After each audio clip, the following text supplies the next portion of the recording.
Coach Sarah Mitchell had been teaching physical education for 15 years on Earth before accepting the position at Zenith Academy, the galaxy's most prestigious interspecies educational institution.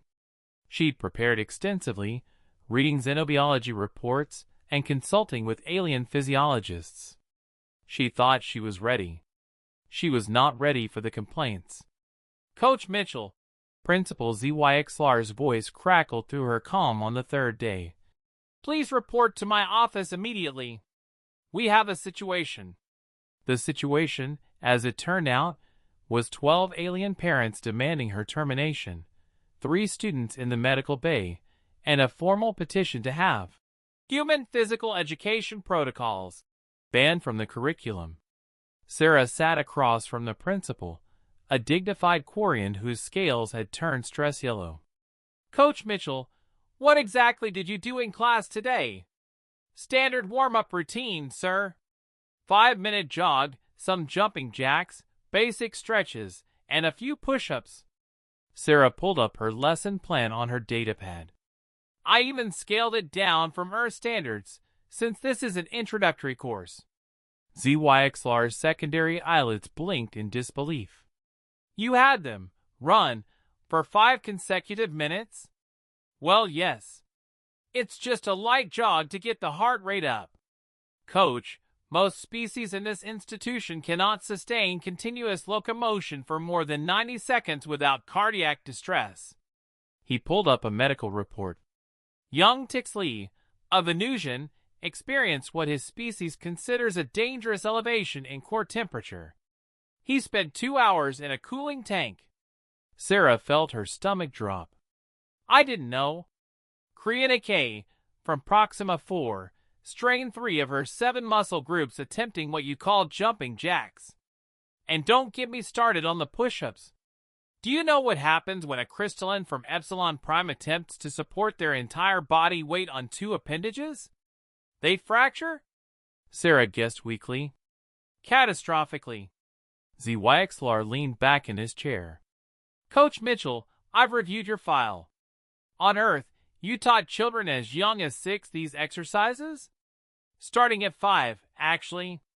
It's part of standard kindergarten curriculum." The principal's scales shifted to a pale blue, fascination mixed with horror. "Your younglings can sustain this level of physical activity? They usually complain it's boring, sir. Most Earth children can run for 30 minutes without stopping by age 7. ZYXLR stood and walked to his window, overlooking the Academy's grounds where various alien species moved carefully between buildings, many using hover assists or mechanical aids. "Tell me, Coach Mitchell, what do humans consider advanced physical fitness?" Sarah pulled up a video on her datapad. "This is from Earth's athletic competitions. The marathon, a 42-kilometer run that elite athletes complete in just over 2 hours. Or this." She swiped to another video. "The triathlon, 1.5 kilometers swimming, 180 kilometers cycling, and a full marathon run completed consecutively without stopping." The principal's scales turned white. "That's military training. Special operations conditioning." "No, sir, that's recreational. People do it on weekends. For fun." "For fun!" ZYXLR returned to his desk slowly, as if movement itself had become exhausting. "Coach Mitchell, I need you to understand something about galactic civilization. Most species evolved on worlds with lower gravity, thinner atmospheres, and fewer environmental pressures than Earth. The average galactic standard gravity is 0.6 g. Earth is 1 g. "I know, sir, but your students are not weak. By galactic standards, they are average. Healthy. Normal." He fixed her with an intense stare. "You are the anomaly.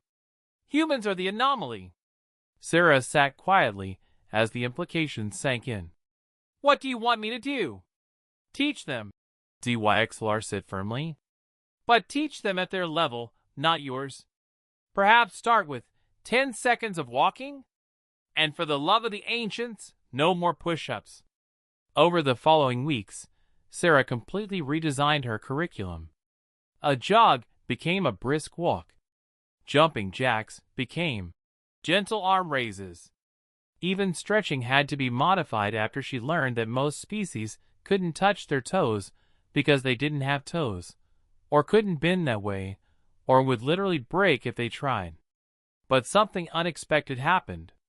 As word spread about the Deathworlder gym class, students began requesting to audit her sessions. Not to participate, that would be suicidal, but to watch. They were fascinated by what Sarah considered basic exercises. When she demonstrated a simple pull-up, the auditorium gasped. When she ran a mile on the track, just 12 minutes of easy jogging, it made the Academy news feed. An exhibition of human, playground activities, like rope climbing and monkey bars, became the most attended event of the semester. "They think I'm some kind of superhero," Sarah confided to Principal ZYXLR over tea one afternoon. The principal's scales showed amusement green. "From their perspective, you are. Do you know what the Galactic Council's military fitness requirement is for special forces?" "What?" "The ability to walk 2 kilometers in 30 minutes and lift 20 kilograms.